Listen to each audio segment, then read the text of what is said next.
Classical conditioning is defined as learning through association, which occurs when two stimuli link together to produce a newly learned response in people.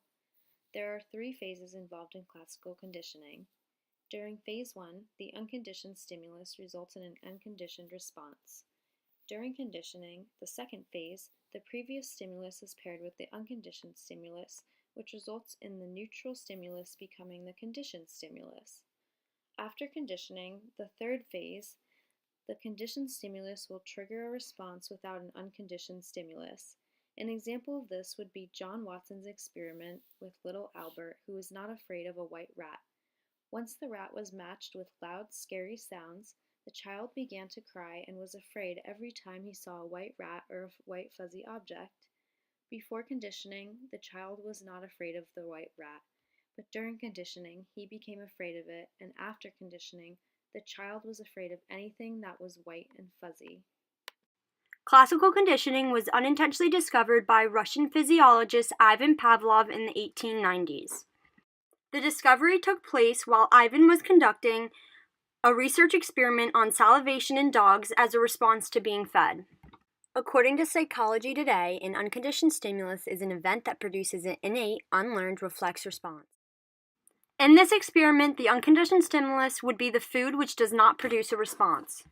The unconditioned response, as defined by Psychology Today, is an innate, unlearned reflex behavior that an organism produces when exposed to an unconditioned stimulus. In this experiment, the unconditioned response will be salivation. Originally, salivation is an unlearned behavior produced by dogs, but once paired to the unconditioned stimulus, food, the dog will produce salivation at the thought of food.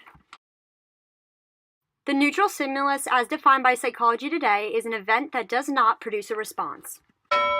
The neutral stimulus is the metronome, which produces no response from the dog. Pavlov then would play the metronome before the dog would be fed. After several trials of playing the metronome before the dogs are fed, the metronome would cause salivation of the dogs as they anticipated food.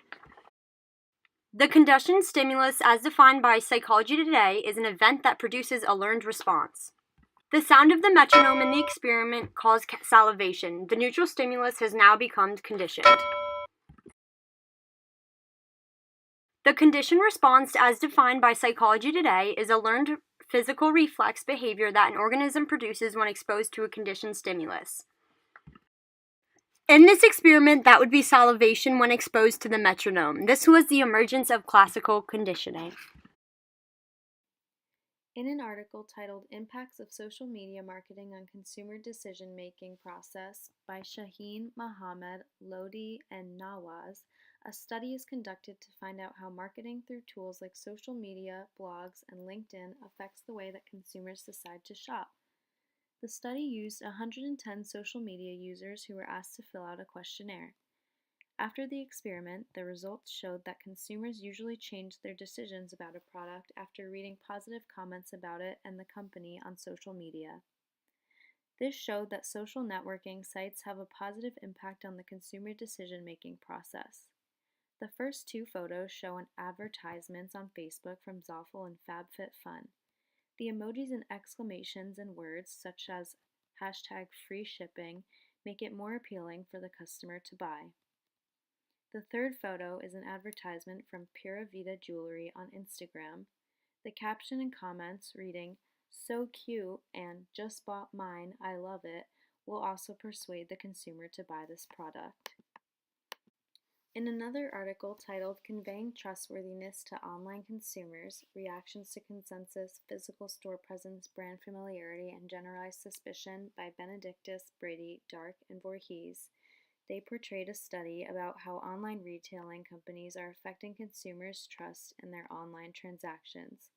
They found that people ordered from familiar brands such as Amazon and Target instead of brands that they were unfamiliar with, such as Maximo.com. Therefore, brands that have positive familiarity have positive effects on trust and purchase intentions. In the journal article titled, "I Saw Santa Drinking Soda, Advertising and Children's Food Preferences," written by Liotis and Tazamari, focused on understanding the effects of food advertising on younger consumers' eating habits. This is shown in the following photos by advertisements that classically condition children. First example is the McDonald's menu, which advertises that when you eat their food, you will feel good, leading children to believe that McDonald's is a healthy choice. Second is the Snickers commercial, which sends the message that Snickers is a food to eat when you are hungry, which deceives children into thinking this is a nutritional snack. Next is the Pepsi ad, which sends the message that you can only be skinny if you drink out of the skinny can, which is false because Pepsi is not the drink that will make you slimmer, putting the wrong idea of nutrition into the younger children's mind. Finally is the advertisement of the girl sleeping with the pillow pet, which sends the message that the pillow pet gives you friends, which is an inaccurate representation of what a friend should be to one. The journal article titled The Effects of Category Label Specificity on Consumer Choice, published by Kim and Yon, speaks about understanding the effects of label specificity on menus and how it impacts the consumer's choice of food. The conclusion of the article spoke about how menus are presented to consumers can strongly impact the quantity of food being ordered and the variety of food being ordered. Even in restaurants, consumers are being classically conditioned. The following examples explain the effects of menu formatting on the consumer. The black menu uses elements of color to emphasize their pricing by showing a photo while associating a price. The yellow menu exemplifies a menu that would have the consumers buying from a category specifically. The burrito menu is designed to make you hungry while looking at the menu, causing consumers to overorder. Here are some examples on how classical conditioning is used on eco-friendly packaging. The color green is being associated with the eco-friendly packaging, which conditions consumers' perceptions on the product, which ultimately influences consumers to buy the product with the green packaging as opposed to the eco-friendly packaging in a different color. Advertisements take advantage of music by using classical conditioning all the time.